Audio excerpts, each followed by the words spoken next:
Omer, Chris. greetings. Thank you. Salam. Salam. Is that appropriate Yes. way to start off with? Yeah. Omer, welcome. Thank you for joining me. Thank you for having me. You are on deck. How does it feel? It feels good. Yeah? Yeah. You look good. You look good in a jacket, and a shirt. You're representing yourself very well today. Thank you. As always, but you look good, and I'm glad to have you here.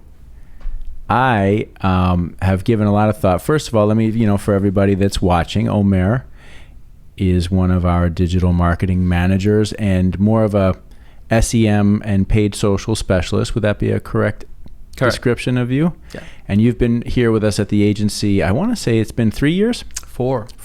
2017. February. Oh, okay. Well, then here we are. Congratulations on 4 years. My apologies for cutting your tenure short accidentally by a year. I do apologize. No worries. I mean, no disrespect on that.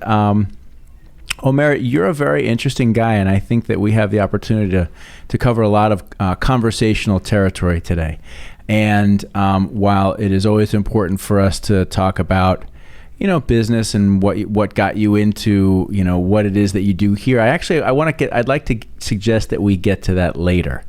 And I would like to pick up conversationally to some degree where we left off a couple of years ago in my office, not politics or anything, but really more, I'd like for you to share with me your heritage and Turkey and where you're from and what being from that part of the world means to you and what you bring into your life with that, because I know it's a very important part of who you are. Yes. So I come from a very multicultural background. My mom is Ecuadorian. My dad is Turkish, but it doesn't end there. On my dad's side, my late grandfather is of a Turkic Russian descent. Okay. Having born in Russia, but still of the Turkic origin, if that makes sense. Sure. So maybe not too far. Right. From my wife's Tatar background. Yes, he's from Dagestan, which is right north of Azerbaijan. Yes. So it's a very multicultural background, as you can see in my family. Sure. Different traditions, different norms, and very beautiful. Yes, I know we've spoken about it, and I remember at one point in time we were looking at points on the map of Dagestan, if I remember correctly. Yes. And so with that unique combination of cultures in your life, what are some of the traditions that mean most to you? The togetherness. Yeah. Having just half watched Brad's podcast, the fact that he mentioned as well the togetherness and how he had his family gatherings as well. I connected to that as well. I mean, we didn't have Sunday, gatherings. The Italian Sunday dinner. But, every time, because of the distance, every time we would go as a family, whether it be Ecuador or Turkey, I would say heavily Turkey, but still, the family gatherings was very important. I had a very deep connection with my late grandma, my dad's mom. Okay. So whenever I was there, she taught me a lot, whether it was math or things that I need to know in school. And so it was very important, those gatherings. Yeah. Tell me a little bit more. You mentioned this bond with your grandmother. What was that like? Tell me. It's kind of like having a second mom. Maybe the fact of, I don't know if this is a thing in the Russian culture, but in the Turkish culture, usually the firstborn, the first grandson, is, I guess, very very defended and very protected by the grandma. Okay. And so I remember it was my little brother and my cousin, because I had an aunt, so her child. Whenever either my little brother or my cousin would get in trouble when we're at grandma's, she would always scold at them. And so, and even, physically as well. A little bit of old school discipline, right? Old school discipline. Right. And so I would just get a scolding, but it wouldn't be to that extent. And aside from that, she was very interesting. Like, she had 5 cats.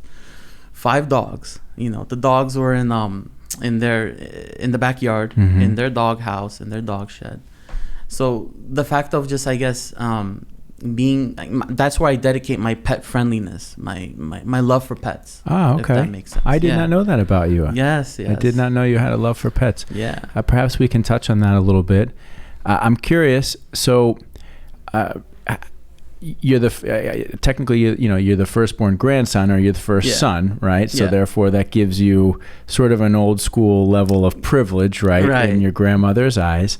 How did she communicate to you? How did she, how did she teach you the things and the values that were important to her? So it started when I was like around 7 or 8, and it would start out with like script, of course, Turkish script, and then Turkish letters, which by then I remember I was also going to Turkish school. So that's another topic as well. Having been raised in New York, the Turkish community in New York is very tight and close in terms of traditions and values, cultural values.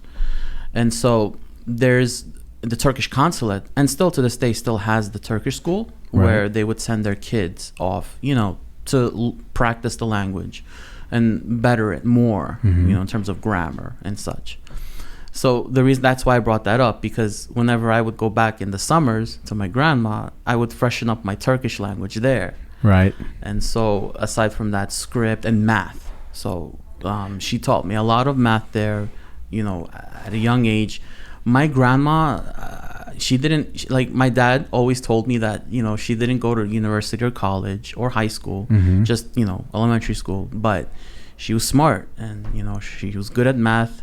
She didn't need it. You know how like some people don't need school, but they're kind of like just born with it? Yes. So it's interesting.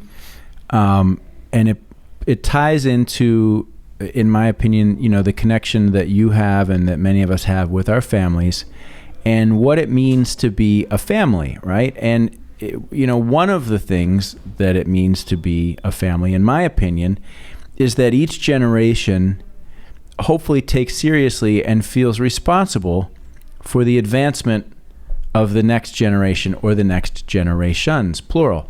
And through these conversations that I've had with many of our teammates here, I get the sense that is, that's universal.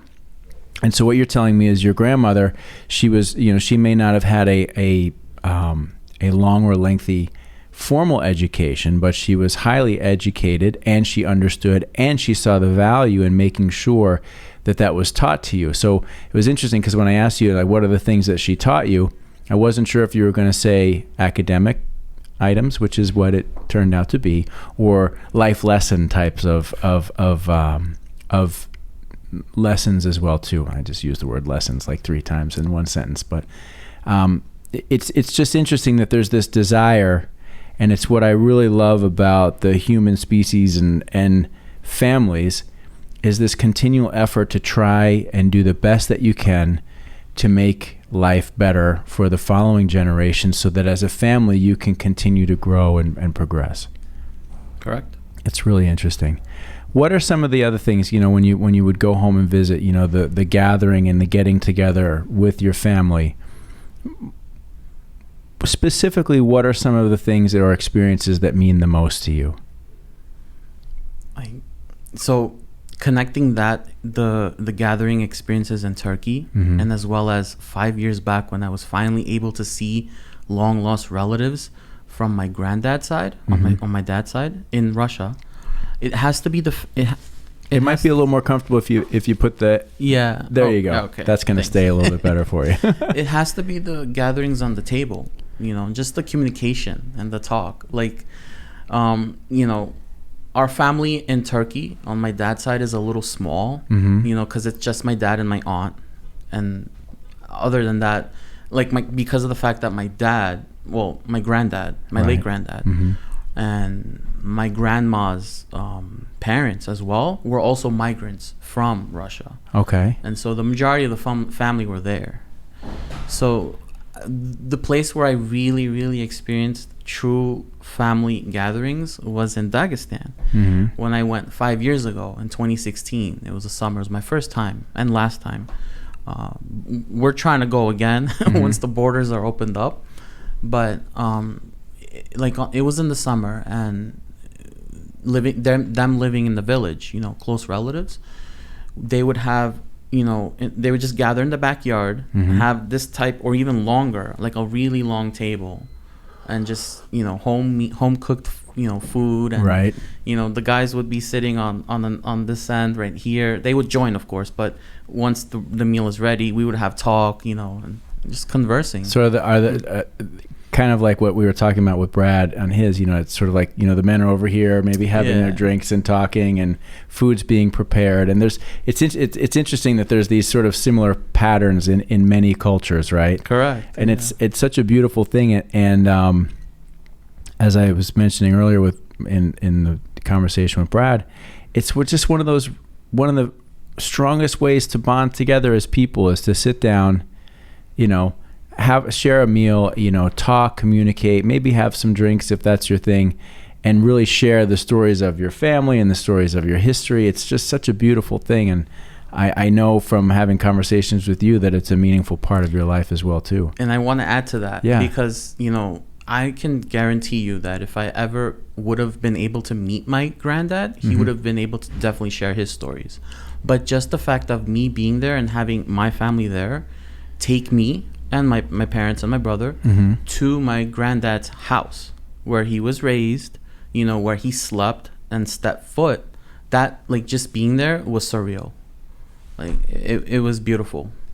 Seeing where he had lived, grown up, and slept, right? Yeah. It's interesting when the last trip that Irviana and I made to Russia during the summer, almost 2 years ago, we visited her mom's village, Amikevo. I may mispronounce that. Amikevo. And visited the house that her grandfather had lived in as well too, and where her mom grew up. And her, she knew her grandfather and was very close, and he had passed.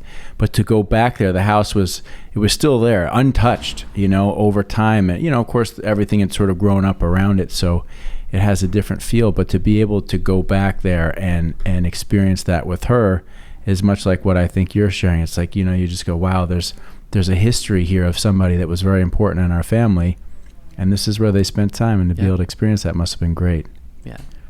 So you grew up in New York, in Queens, right? Born in Manhattan, raised in Queens. It's so many of us here, and I don't know if anybody realizes, so many of us here are like New Jersey and New York, right? You're New Jersey. New Jersey. Yeah. Brad's family is originally from New York at one point in time. Tom's from New Jersey. Rachel's from New York.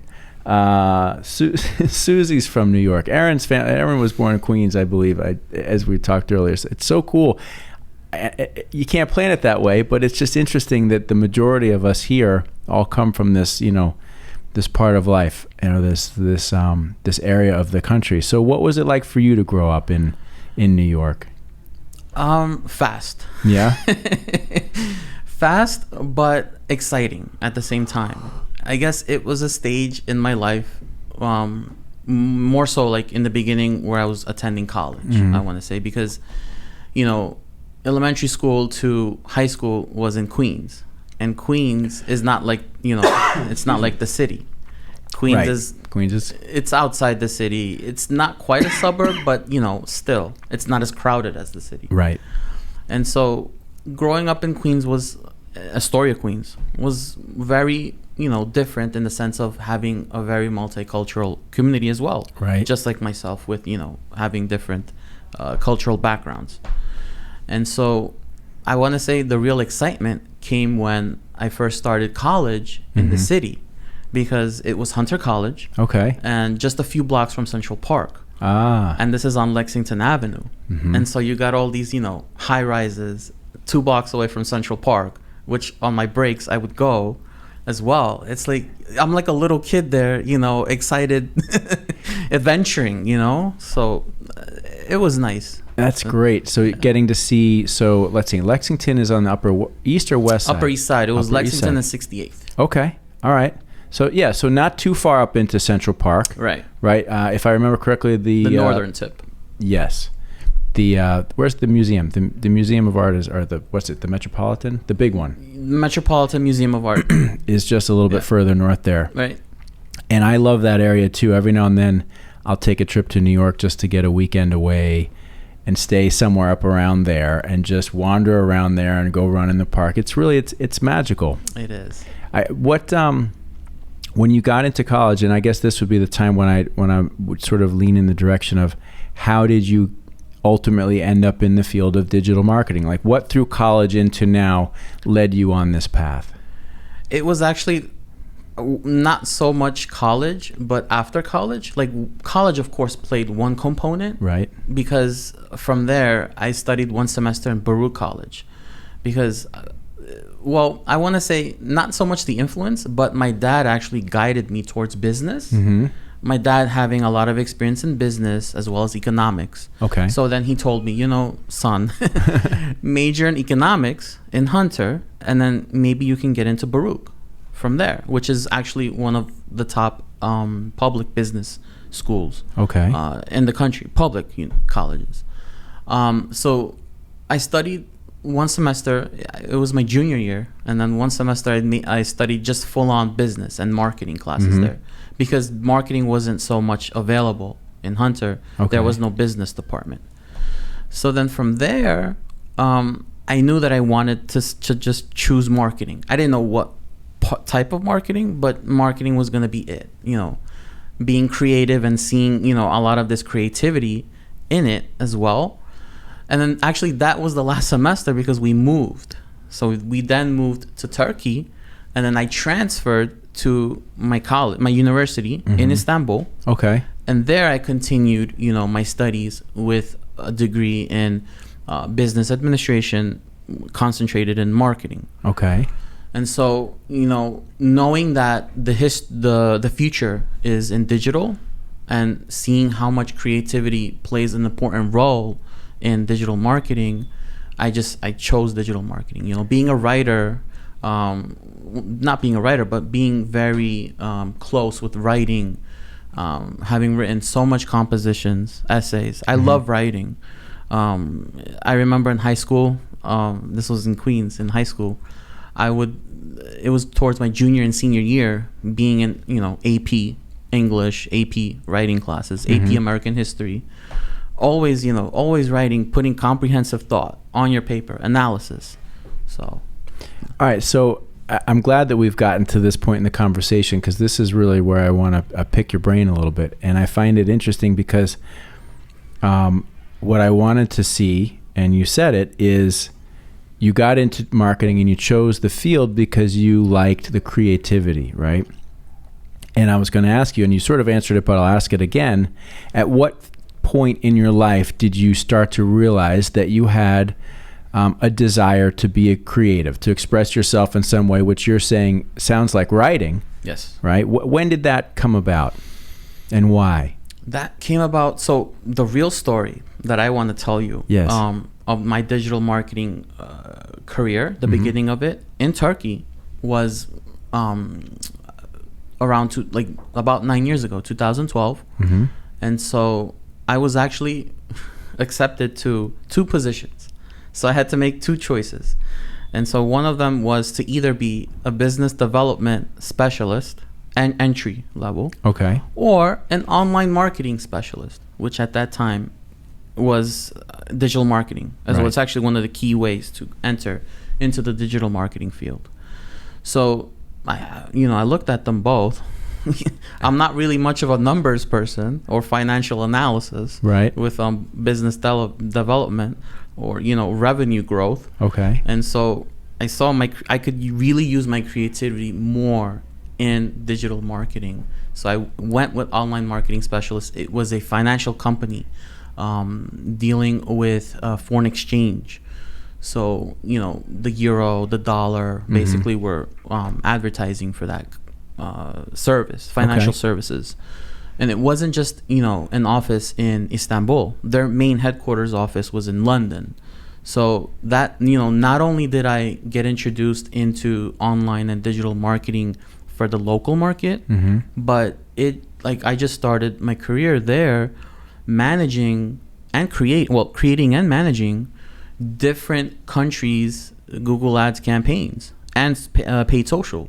So and actually using Spanish to my advantage, because they had offices in Mexico, in Colombia.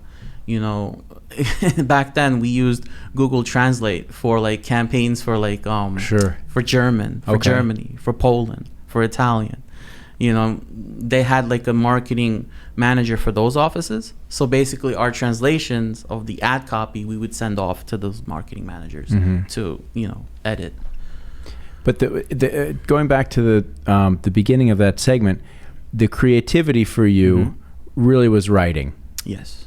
And was there a time in your life earlier on that you just developed a skill for writing, or you started to really enjoy it? Did it happen in High school? High school. Yeah. And then it carried on. Yes. Did you ever want to be a writer, say a novelist, or No. I actually started off, I want to say, drawing. And that was more in the earlier years, in like elementary and middle school. Right. And just, I guess, having this passion for arts. At one point I even had interest in cinema. Really? Yeah. I took a cinema class in both high school and history of cinema, college and high school. But when I saw that, basically what I would draw during elementary and middle school was more so like landscapes. Things that I guess an urban planner would draw, like buildings or landscapes, but I didn't really pursue it. So then, come high school, now I'm starting to write more essays, and I'm really putting my thought and my analysis into these essays. I say to myself, I like this, I'm putting all of my thought into this paper, into this essay, and just you're just like venting and just putting all of your key analytical points on the paper. Do you think that there is a common thread with guys, men and women who get into digital marketing, particularly on the SEO, SEM side, that there is some sort of foundational desire to write? It was true of Darren. Darren indicated he wanted to be a screenwriter. I didn't know that, and I didn't know that you had a joy and passion for writing as well too. Obviously now you look at it and you go, well, God, that makes perfect sense, because so much of what you're doing is short writing, right. Custom tailored to either the campaign or the audience, right? And so there is this creativity there in the digital marketing field, particularly with SEO, SEM, from a writing perspective, that I'm starting to see this consistency amongst you guys. And I think it's really cool, because as we as a company continue to grow and evolve, as I mentioned in our meeting, our get together a couple weeks ago, my desire is really to take our creative to the next level. And in order to do that, I think we'll be most successful by being able to tap into yourself and everybody else here, because there's not been one conversation that I've had here that didn't have some thread of why a person got into marketing or advertising. It was always a desire to be creative. It was always a desire to express. And we've got so much of that here that I think collectively can really improve the quality of our work. I actually want to touch on that a little more. Okay. So it's not even just the creative. I want to say maybe creativity is 70% or 60. Okay. It's usually a 70-30 or 60-40. And the 30-40% is the analytical side of it. And that side I get from my dad. I grew up, watching my dad invest in stocks. Okay. And, himself, being active in the stock markets. I was like 4 or 5. So looking at these charts, I guess the numbers, the comparisons, the analysis, he kind of showed me until this day. Also, I'm not the best. I'm not like an expert, but, I know some points here and there. More so of the Turkish stock market, though. Okay. But, having, seeing that analytical side of my dad, and then, just continuing it and fostering it into myself, and then, having it just develop through time, and then taking that side, that skill actually, and then meshing it with creativity, you get digital marketing. That's what a great way to explain it. What a great way to explain the two, complementary passions, if you will, right? This desire to be creative and express and write, and then also to be able to satisfy your desire to, through the analytics, really determine patterns, determine results, and make projections on what to do in the future. You've got this combination of these two skill sets that are part of you from childhood that you get to put together in digital marketing. It's like baking a cake or baking something. Right? Two key ingredients. That's great. So what do you enjoy most about it at this point? At this point, being strategic, strategy, analyzing competitors and competitors' ads. When you even now, I'm getting into more technical terms, but that's okay. Looking at the auction insights reports for some campaigns or even accounts. Why are our competitors' impression share higher? For the top page, as opposed to having their overall impression share being low, is something that I've noticed especially during COVID and the latter parts of COVID and during the holidays and even some till now, is that I've seen a lot of competitors bid more with ad scheduling. So to viewers who don't know, ad scheduling is when you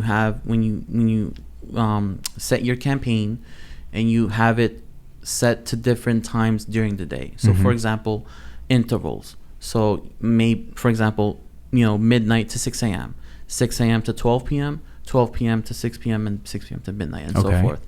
And so what I've noticed is that these competitors in our automotive vertical tend to bid more during the lunch hours and even the hours after work when there's, higher traffic and more, more potential to get more leads, more conversions. So that's what I've noticed, growing in this strategic field with research has definitely improved my digital marketing experience. Do you enjoy it? Is it fun? Yes. If you could take it to the next level, right?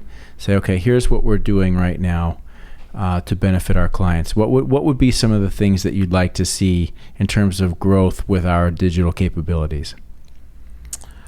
Well, right now, besides Google Ads and paid social, basically performing best at each digital medium channel, whether it be paid social, email marketing, Google Ads, and so forth. Analysis, just analyzing, what our competitors are doing in those channels and where we can capitalize. Do you feel, I know that you've had over the years more continued exposure in terms of communicating with our clients. Yes. Has the process of communicating with our clients and developing relationships with them improved your overall knowledge and ability and understanding? Yes. And I actually like it, being a talker. So that's one of the very important aspects of, I guess, my digital marketing experience here at the Herman Agency, is having developed close relationships with some clients and knowing that they can trust on you. Are there things that specifically that you can think of that clients have been able to help you learn through the process? Yes. So one simple example is during COVID, for example, some clients, not even just COVID, the first part of COVID, but let's just say a client's region specifically had a snowstorm hit them. And so he's having communicated with them, seeing that this affects floor traffic. Well, what does that mean for us? That means that we have more people now searching online, which brings into the digital retailing aspect of it. But, there's only so much that we can do to bring in floor traffic, but just knowing what affects it, that's good. Also, having been, in meetings with dealer.com. So Right. dealer.com, the company that manages the website. Sure. And actually analyzing the client's website, seeing where users click more, why, where users don't click more, what can we do to improve that? It's all good stuff, right? Yeah. Well, I'm really glad to hear this from you because, it's such an important part of our business, the digital side. And, I'm always hoping that we continue to grow in that area and become more proficient. I'm also excited about us, applying what we've learned from the retail automotive space back to our own business, right? We've not been very aggressive in marketing our agency, over the last period of time. We're doing this now, and this is one key component to us exposing and showing our agency for who we are, which I think is a collection of very interesting and talented people who all have a passion for what they do. But my desire is also that we take this knowledge and skill set that we've been able to use to help dealers succeed, and look at ourselves and say, okay, what are we going to do to continue to get the message out about us and what our skill set is, and how we can do that. So I'm excited about that as well too. Tell me, how has life changed for you now? Now you're a married man in the last few years, and moving in the direction of, I would think at some point in time, maybe adding to your family. Yes. How does it feel now to be a married man, professional in a career? Has that changed your life a lot? In terms of adding more responsibility, yes. Mm-hmm. But I like it. Yeah. It taught me to be more organized. So it's improved on my organizational skills, mm-hmm. basically in my whole life or at home as well. And so taking on more tasks, in the house, but lovingly and willingly, mm-hmm. and just having that teamwork, fostering that teamwork and empowering it mm-hmm. is just a beautiful aspect of, the married life. And then, of course, when the time comes to, have kids. I think that, when you get married, because I got married later in my life, as you know, it really, when you have the right partner, which I do, and I assume that you do, it brings out a lot in you as a man, doesn't it? It just, you start to grow and develop in ways that you couldn't possibly have prior to. Well, yeah, you learn a lot from your partner. Yeah. Some things that you might not know. This one, I actually want to connect back to Richie's podcast, if you remember. He had Donna give him those pointers, yes, on which t-shirts didn't match. Right. And so I actually want to give credit to my wife on that as well. Because she has a keen taste for fashion. Right. So make sure you go out of the house looking your best, right? It's good. Well, I think all those of us that are married find that to be consistent, that our in most cases our better halves tend to have a good eye for making sure we're heading out looking our best. As you look forward to the future in terms of your life, what are some of the things that you would like to accomplish moving forward? What are milestones for you, personally and professionally? Passing on this knowledge, this experience mm-hmm. that I have fostered and then just developed onto a team, mm-hmm. or the agency as well. And I remember, and I've told you this as well, it was 2 years ago, Richie had called me and Darren into his office and asked us both what our 5-year goal would be. Mm-hmm. And so this was 2 years ago. And then I told him, my end goal would be digital marketing director. Mm-hmm. And still stands, of yes. course. And so one day, hopefully just, having my small team, giving my knowledge, sharing my strategic knowledge, my experience, and then just helping the team grow with the agency as well. Interesting, the theme of sharing, right? Yes. Goes back to the beginning of talking about being together with family and sharing that time. What is it for you in terms of sharing knowledge that is you value? It's rewarding. Right. It's very rewarding. Just, training and helping somebody develop the potential skills, mm-hmm. or even their skills at that time.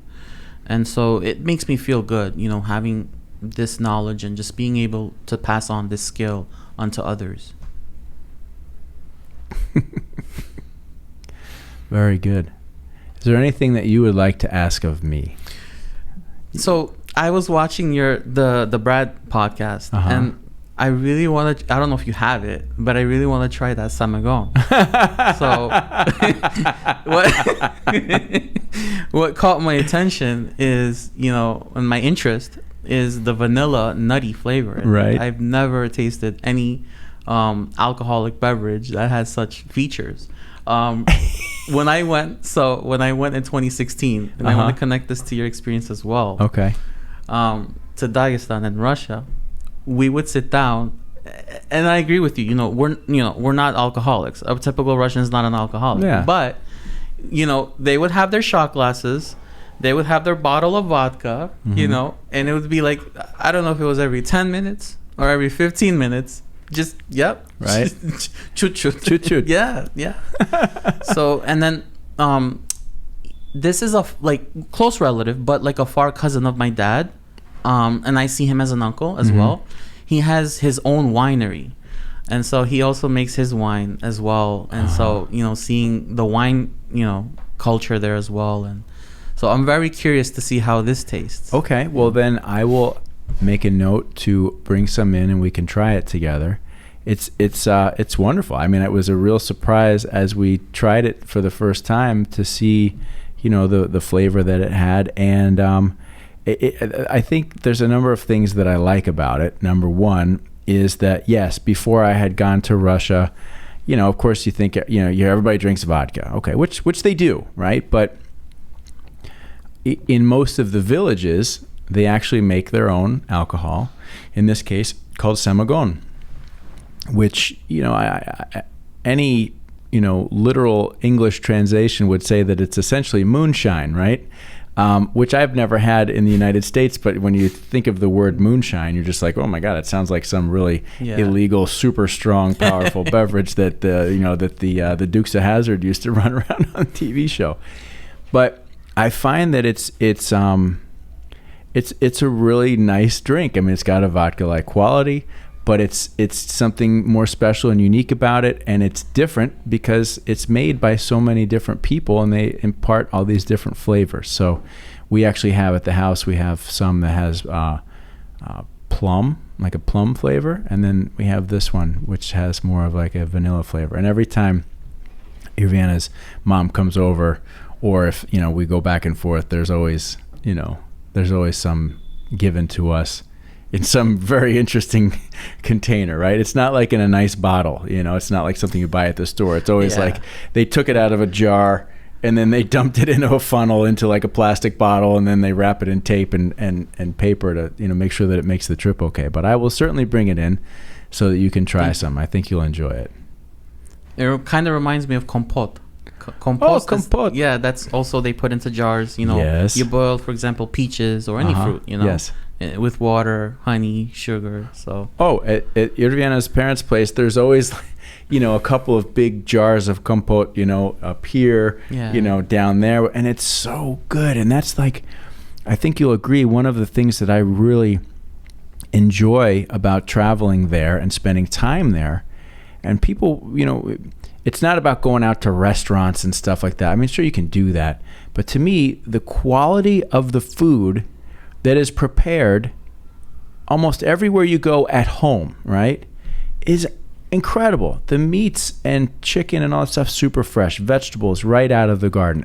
Eggs right from the chicken in the backyard. Yeah. Everything is so fresh.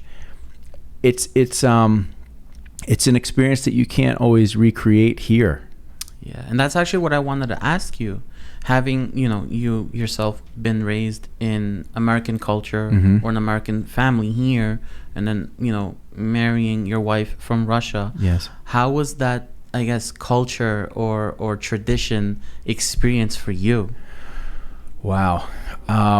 Okay, so at first it was the first trip that I took to Russia, which I would say is coming up on, almost 4 years now.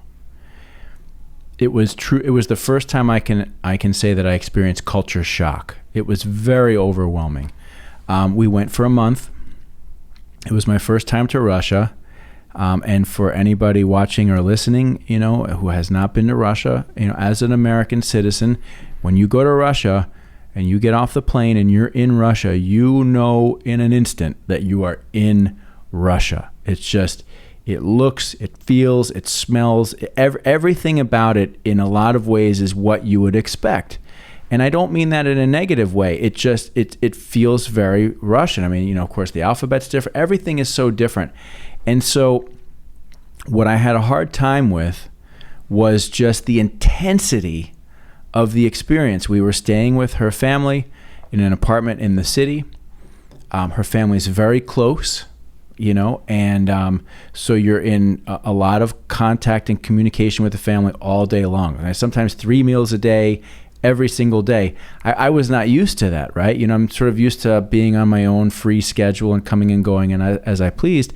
And so it was working myself into a family rhythm that I wasn't used to. Of course, trying to adapt to the language was a challenge. And so there were moments that I felt overwhelmed, and I'd never felt that traveling anywhere else. However, I can tell you that any feelings of overwhelm that I did feel at the time, they quickly went away. I'd go out for a walk or just, get a little fresh air and just get a little time by myself to readjust. But the thing that I was so struck by on my first trip and every trip there since was the hospitality.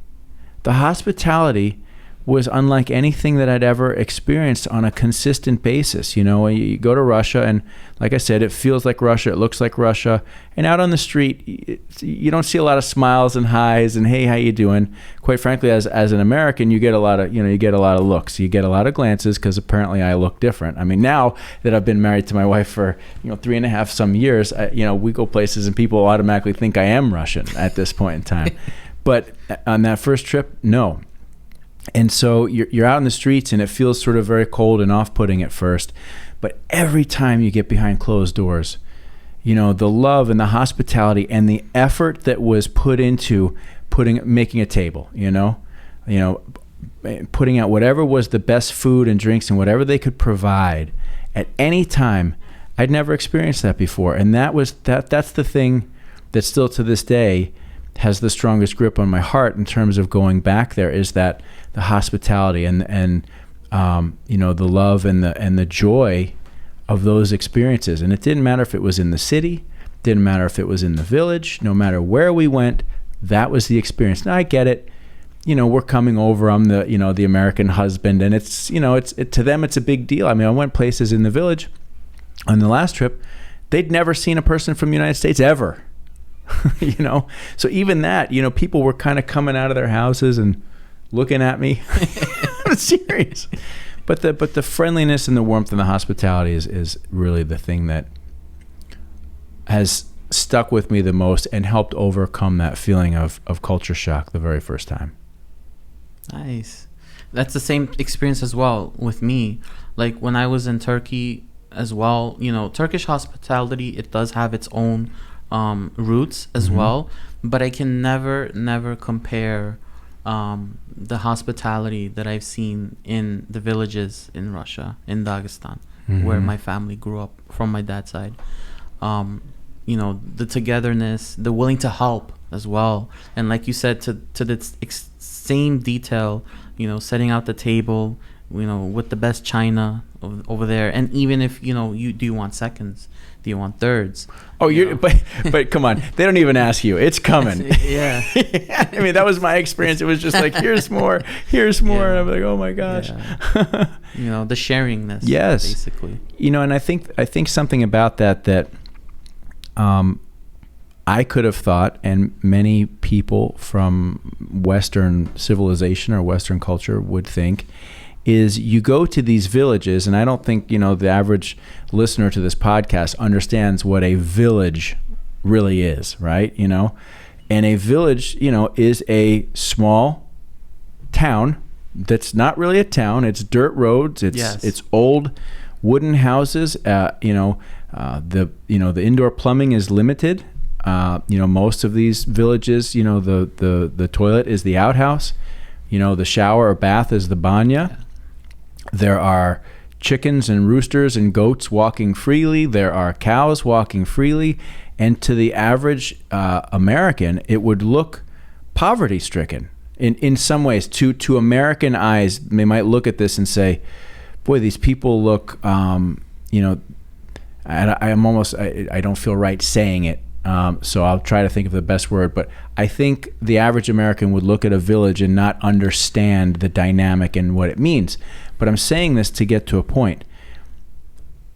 When you spend time with the people in the village, you realize that they have, my perception, a richness and a wealth and a joy and a happiness that you very rarely come in contact with. I mean, a true sense of happiness and appreciation for what they have and what they're able to offer. Yes. You don't get a sense that these are people that are upset or disappointed by their lot in life at all. Yeah, it brings out the humble side of you. Yes. Even. And I find that incredibly moving. In fact, as we're sitting here talking about it, I'm already in my mind imagining going back and hopefully having new versions of the experiences that I have had, because every one of them was fun.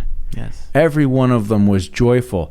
Every one of them had some drinking and some food and some music and dancing, and the next door neighbor coming over with his bayan and playing what would look like an accordion, like just out of nowhere, and the kids getting together and gathering together and singing songs. It's like out of a fairy tale.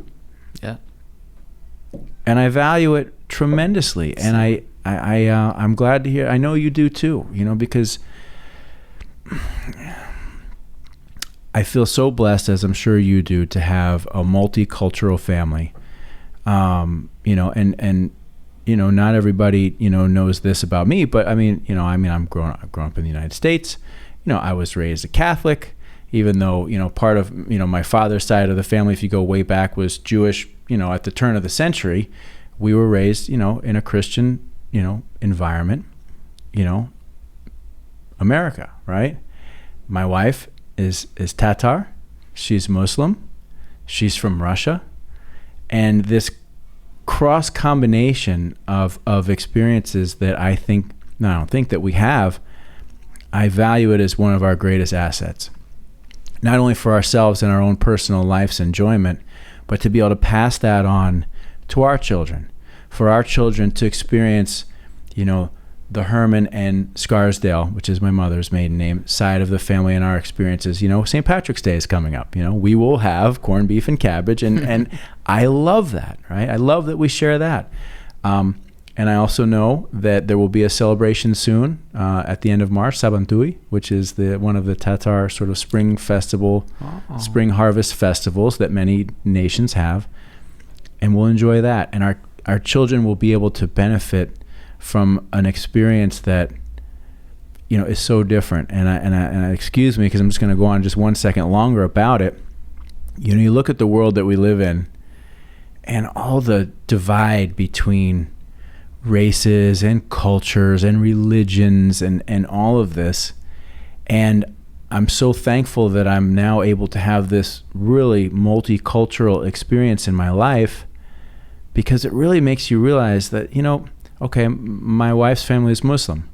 They're no more Muslim than my family was Christian. And what I mean by that is that we weren't in church every Sunday, and we were not devout Christians, and most Muslims are the same way, right? We all believe in some sort of higher power. We all have some sort of book or guidance or things that, lead us in a particular direction. But I feel at the end of the day, we're all sort of seeking the same thing, right? A connection with a higher power, a connection with each other. And the more time you spend in multicultural situations, you just realize that there's this beautiful commonality amongst everybody. And I experienced that in the villages in Tatarstan with all Muslim people living in small homes, without houses and banyas, and the joy was incredible. Lovely. Very beautiful. Thank you. Thank you for allowing me to speak a little bit there. Thank you. It's your podcast. It is your day today, Omer.